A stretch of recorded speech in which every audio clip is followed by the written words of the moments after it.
তো 30 মিনিট হয়ে গেছে। 30 মিনিট পরে একটু দেখে নিই কি অবস্থা। এর মাঝে মাঝে একটু করে নেড়ে দিয়েছিলাম।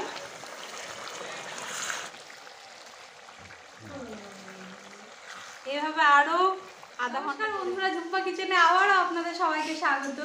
তো বন্ধুরা, আমি আবারও একটা নতুন রেসিপি নিয়ে চলে এসেছি। আজকে রান্না করে দেখাবো হাঁসের মাংস। তো আমাদের গরম হয়ে গেছে, এখন কড়াইয়ে দিয়ে দেবো সর্ষের তেল। এখন আলুগুলো ভেজে নেব।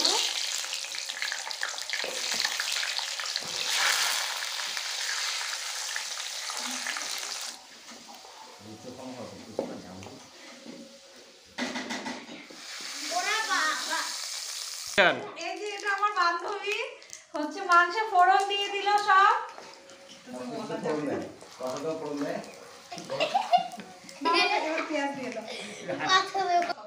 এখন কড়াইয়ে চলে যাচ্ছে রসুন, পেঁয়াজ। কথা বলবেন আমার বান্ধবী রাগ করেছে। বন্ধুরা, এখন আমরা হচ্ছে পেঁয়াজটা ভেজে নিচ্ছি।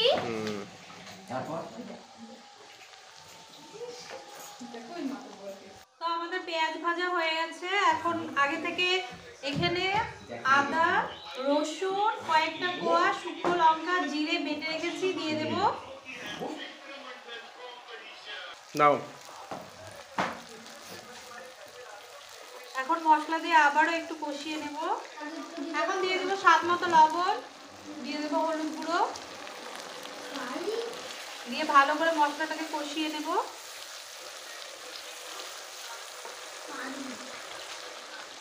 মশলা কষানো হয়ে গেছে।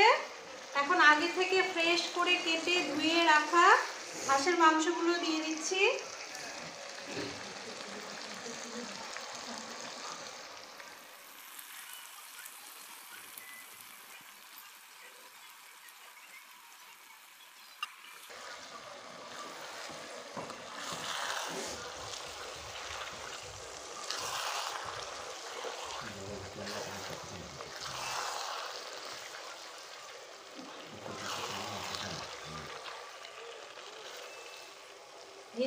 কেটে রাখা টমেটো দিয়ে দেব।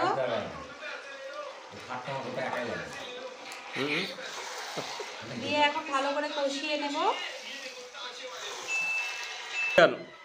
এখন ঢাকা দিয়ে 30 মিনিট সেদ্ধ করে নেব।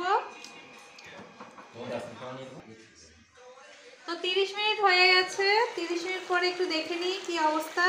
এর মাঝে মাঝে একটু করে নেড়ে দিয়েছিলাম। মাংস থেকে পুরো জল ছেড়ে দিয়েছে। এটাকে এখন ভালো করে কষাবো আর সেদ্ধ করে নেব। হাঁসের মাংস সেদ্ধ হতে একটু সময় লাগে।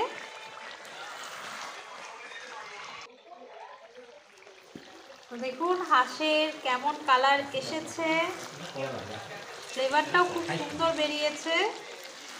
আস্তে আস্তে সেদ্ধ হচ্ছে।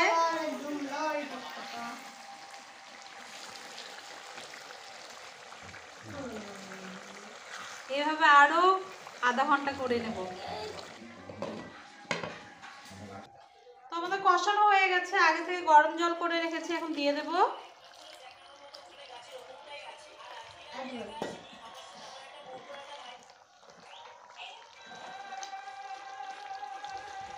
আগে থেকে ভেজে রাখা আলুগুলো দিয়ে দেব।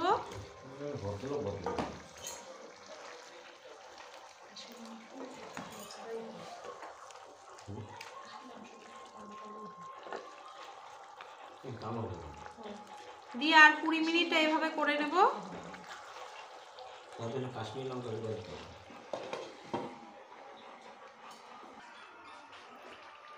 তো আমাদের মাংস পুরো সেদ্ধ হয়ে গেছে। এখন একটু ওপর থেকে কাঁচা লঙ্কা ছড়িয়ে দেব।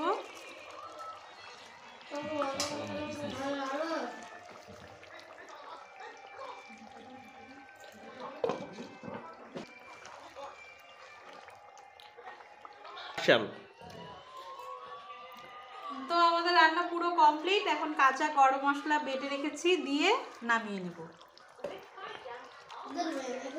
ব্যাস, গ্যাস বন্ধ, কমপ্লিট। সেই রান্না হয়েছে হাঁসি মাংস। বলো বলো বলো। খুব সুন্দর হয়েছে।